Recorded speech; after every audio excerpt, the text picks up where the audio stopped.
G'day and welcome to Partakers and our series Easter Essentials, where we are exploring Easter and why it matters for you and the whole world. Come on in. Day 11.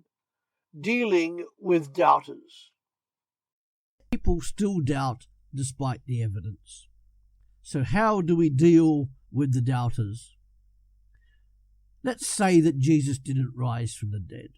Well, surely the authorities, both Jewish and Roman, would have produced his dead body in order to quench this new movement.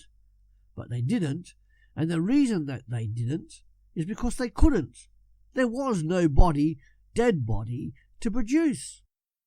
Would Jesus' disciples really have risked death for telling and maintaining a lie about the risen Jesus?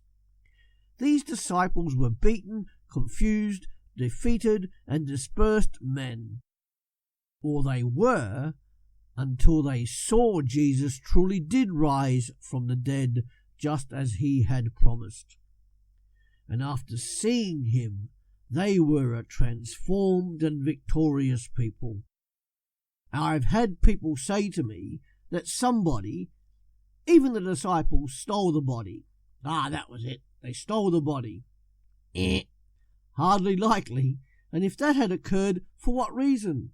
How would they have got past the Roman guard and moved the stone a great distance from the tomb?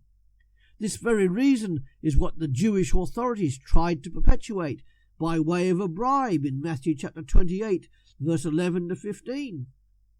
Now while the disciples of Jesus were going, behold, some of the guards came into the city and told the chief priests all the things that had happened. When they were assembled with the elders and had taken counsel, they gave a large amount of silver to the soldiers, saying, "Say that his disciples came by night and stole him away while we slept. If this comes to the governor's ears, we will persuade him and make you free of worry." So they took the money and did as they were told. This saying was spread abroad among the Jews and continues until this day. So we can negate the fact that somebody stole the body. And then we have the swoon theory. That must be it. Jesus didn't die, but he merely fainted and recovered consciousness in the tomb. That must be it, huh? Even the skeptics disagree with this theory, one of whom said, "It is impossible that a being who had stolen half dead out of the sepulchre, who crept about weak and ill, wanting medical treatment, who required bandaging, strengthening, and indulgence, and who still at last yielded to his sufferings, could have given to the disciples the impression that he was a conqueror over death and the grave, the Prince of Life." So nobody stole the body. Jesus didn't merely faint. Okay, then perhaps they all went to the wrong tomb. That's it. Yeah, that must be it. They went to the wrong tomb. Again. Whilst one person may have gone to a wrong tomb, and possibly two, not everybody who knew would have done. Besides, the gospel accounts tell us that people were waiting outside the tomb where Jesus was buried. Even the guards were there.